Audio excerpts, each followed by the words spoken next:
What would you do if you attended your neighbor's funeral, watched him lower his coffin into the ground, and then saw him walking up the stairs to his apartment 7 days later? Before we dive into one of the strangest stories to ever come out of Lagos, hit that subscribe button, because you won't believe where this is going. My name is Adaeze, and I've lived in Sunshine Court Apartments in Yaba for 3 years now. It's one of those old buildings from the 80s, for stories high, painted a fading yellow that probably looked cheerful once upon a time. 24 apartments total, and everyone knows everyone's business. That's just how it is in Lagos. Your neighbor knows when you're cooking jollof rice, when you're fighting with your spouse, and definitely when you're playing your music too loud at night. Mr. Okonkwo lived in apartment 2C, right below mine on the 3rd floor. He was a quiet man, maybe in his late 60s, always wore those brown safari suits that went out of style in the 90s. Retired civil servant. Lived alone. His wife died years ago, and his children were all abroad, London, Canada, America, the usual story. Every morning at 6, he'd sweep the corridor outside his door. Every evening at 7, he'd sit on the bench in our small compound, reading his newspaper and drinking Maltina from a glass bottle. 3 weeks ago, I woke up to screaming. It was Mrs. Chukwu from 2A, the woman who sells Accra every morning. Her voice was piercing through the entire building. He's dead. Mr. Okonkwo is dead. I threw on my wrapper and rushed downstairs. A small crowd had already gathered outside his door. The landlord, Alhaji Musa, was there with his master key, and we could see Mr. Okonkwo through the doorway, slumped in his reading chair, newspaper still in his lap, his reading glasses halfway down his nose. Just like he'd fallen asleep, except he wasn't breathing. The paramedics confirmed it when they arrived. Heart attack, they said. Probably died instantly, peacefully. His body had been there since the evening before. We'd all walked past his door, gone about our lives, while Mr. Okonkwo sat there, gone from this world. It shook all of us. Death has a way of doing that, reminding you that we're all just one heartbeat away from eternity. His children flew in for the funeral. 3 of them, looking uncomfortable in the Lagos heat, their foreign accents thick, having to remember how to greet elders properly. The funeral was at Atan Cemetery, a proper burial. I went with half the building. We watched them lower Mr. Okonkwo into the red earth. The pastor said dust to dust. His daughter, the one from London, cried so hard she nearly fainted. His son threw the first handful of soil onto the coffin. That hollow sound it made, I can still hear it. We came back to Sunshine Court, and apartment 2C stayed empty. The landlord said he'd give the children time to clear out their father's things before releasing the apartment. That was Tuesday. By Friday, one of the sons had come by with a truck, loaded up some furniture, some boxes, and disappeared again. The door was locked, and that was that. Mr. Okonkwo was gone, his apartment was quiet, and life moved on the way it always does. Except it didn't. Last Monday morning, I was coming back from the market, carrying 2 heavy bags of food up the stairs. It was around 9. I got to the 2nd floor landing, and there he was, Mr. Okonkwo, standing outside apartment 2C with his key in the door, wearing one of his brown safari suits, like he was coming home from somewhere. I dropped one of my bags. Tomatoes rolled everywhere down the stairs, bouncing and bursting. I couldn't speak. I couldn't breathe. He turned and looked at me with those same calm eyes he'd always had. "Good morning, Adaeze," he said, his voice exactly the same as I remembered. Then he opened his door and went inside. I stood there, frozen, watching tomatoes roll away, my heart trying to pound its way out of my chest.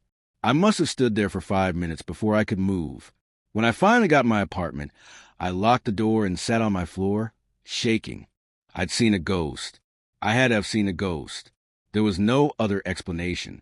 We buried that man. I watched them cover his coffin with earth. I didn't tell anyone that day. Who would believe me?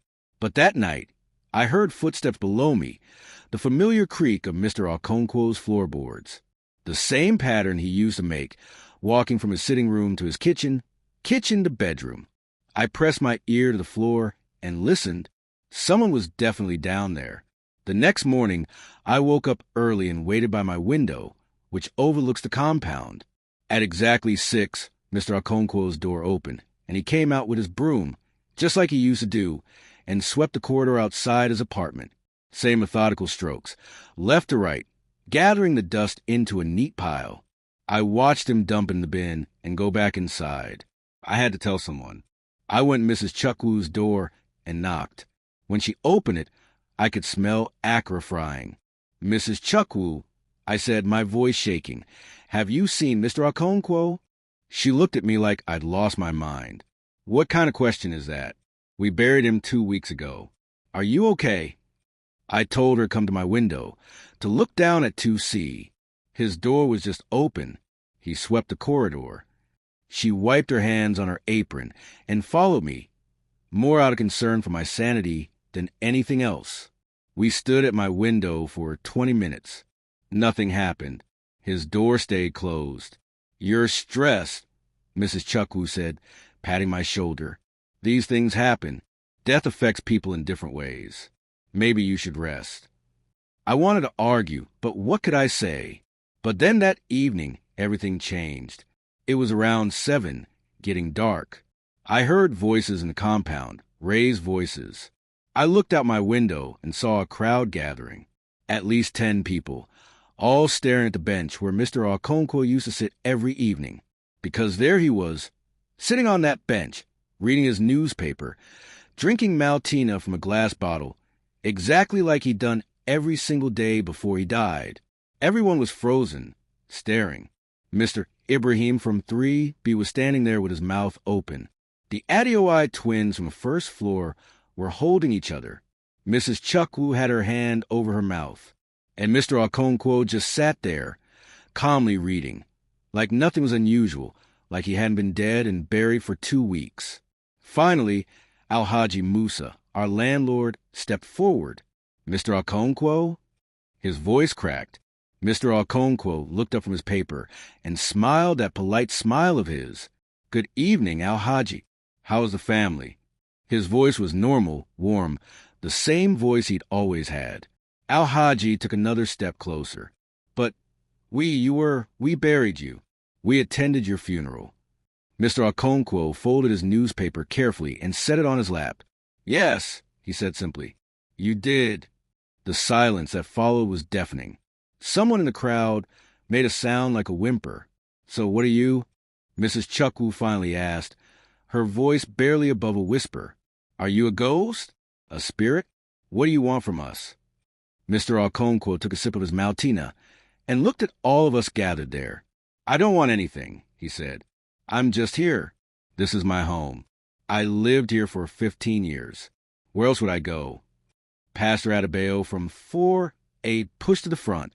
He was holding his Bible like a weapon. "This is the devil's work. An abomination. The dead must stay dead." He started praying loudly, rebuking and casting out demons, speaking in tongues.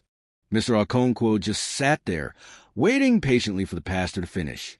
When Pastor Adaeze finally stopped, breathless, Mr. Okonkwo said, "I'm not a demon, Pastor. I'm not here to harm anyone. I'm just existing." "But you're dead," someone shouted from the crowd. "Dead people don't exist in this world anymore." Mr. Okonkwo nodded slowly. "Perhaps, but here I am anyway." Alhaji Musa didn't know what to do. How do you evict a ghost? How do you call the police on a dead man who's paying no rent but also causing no trouble? We all stood there as night fell completely, and eventually Mr. Okonkwo stood up, folded his newspaper, finished his drink, and walked back to his apartment. We heard the key turn in the lock. We heard his footsteps inside, and then silence. That night, nobody slept. We were all either too scared or too confused, or both. The building was alive with whispered conversations and arguments. Some people wanted to call a Babalawo, a traditional priest. Others wanted to call their pastors. Mrs. Chukwu thought we should call the police, though what we'd tell them nobody knew. A few people, the Johnsons from 1D, started packing to move out. The next day, word spread beyond our building. By afternoon, we had people from other streets coming to look, to see the dead man who came back. Some brought cameras. Some brought holy water. One woman brought a pastor who tried to perform an exorcism in the compound, but Mr. Okonkwo didn't come out of his apartment that day. The crowd eventually dispersed when nothing happened. But the strangest thing was how quickly some of us adapted.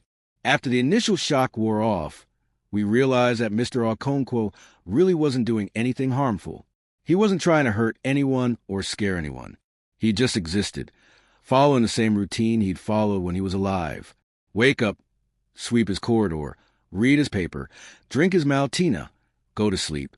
Young Emeka from 3A was the first one to actually talk to him. I watched from my window one evening, about 5 days after Mr. Okonkwo reappeared. Emeka walked right up to him on the bench and sat down. They talked for maybe 20 minutes. When Emeka came back upstairs, I stopped him. "What did you talk about?" Emeka shrugged. "Football." He asked about my exams. Same things we used to talk about before. He's still Mr. Okonkwo. Slowly, more people started interacting with him. Mrs. Chukwu gave him acro one morning, and he thanked her politely. The Adaeze twins football rolled near his bench, and he kicked it back to them, just like he used to. Pastor Adaeze still avoided him, crossing to the other side of the compound whenever Mr. Okonkwo was around, but most of us, we started to accept it. What else could we do? I finally got the courage to talk to him myself, about a week after he reappeared. I went down to the compound one evening, sat next to him on the bench. My heart was pounding so hard, I thought it would burst. "Mr. Okonkwo," I said, "how is this possible? How are you here?" He looked at me with those kind, tired eyes. "I don't know, Adaeze. I truly don't know. I remember dying. I remember," he paused, "going somewhere else. It was peaceful, quiet. But then I thought about this place, about my chair and my newspaper and this bench. And suddenly I was back in my apartment, standing in my sitting room, like waking up from a dream. "Are you stuck here?" I asked. He thought about that. "I don't think so. I think I could leave if I wanted to, but this was my home. I spent 15 years here. My wife died while we lived here. My children grew up here before they left for abroad. This building holds every memory I have of being a family. Why would I want to leave?" That conversation changed something in me. I realized Mr. Okonkwo wasn't a ghost story or a horror tale. He was just a lonely man who loved his home so much that not even death could make him abandon it. He was a testament to the power of belonging, of having a place in the world that matters to you more than anything else. The landlord eventually stopped trying to figure out what to do about the situation. Mr. Okonkwo's children called a few times. But what could anyone tell them? Their father was dead, but also not dead, living in his apartment, bothering no one. It was too strange to explain, too impossible to understand. After a while, people stopped coming from other streets to gawk. It became our normal, the new reality of Sunshine Court apartments. We had a tenant who died but never left, and somehow we all learned to live with it. But here's the thing that keeps me up at night sometimes. Last week, I was sitting at my window at dawn, and I saw Mr. Okonkwo come out to sweep his corridor like always. Except this time, he was transparent. Not completely, but I could see through him, just a little. Could see the wall behind him through his body. And then I blinked, and he was solid again, normal, sweeping like nothing was different. I don't know what that means. I don't know if Mr. Okonkwo is slowly fading away, if whatever force brought him back is weakening, or if reality is finally trying to correct itself. I haven't told anyone about what I saw. Maybe I imagined it. Maybe I didn't. But it makes me wonder how long this can last, this impossible situation where a dead man lives among us, where the boundary between life and death has somehow become blurred. Mr. Okonkwo is still here as of this morning, still sweeping at 6, still reading his paper at 7, still greeting everyone politely, still existing in a space between worlds that shouldn't be possible, but somehow is. And we all go about our lives in Sunshine Court, living alongside the impossible, adapted to a reality that makes no sense. Because what else can we do? Sometimes I think about what it means, that a person could love a place so much that they refuse to leave it even in death. That home isn't just a building or an address, but something that lives in us so deeply it transcends everything else.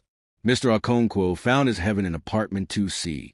in sweeping corridors, and reading newspapers on a bench in a fading yellow building in Yaba. Who are we to say that's not as valid as any other afterlife? If this story gave you chills, or made you think differently about what home means, hit that subscribe button. Share this with someone who needs to hear an impossible story that somehow feels true. Because in Lagos and cities everywhere, there are mysteries living right next door to us, hidden in plain sight, waiting for someone to notice. And maybe, just maybe, Mr. Okonkwo isn't the only one who refused to let death be the end of the story. Maybe there are others, in other buildings, in other cities, holding on to the places they love, because letting go is the one thing they simply cannot do. Thanks for listening, and I'll see you in the next one.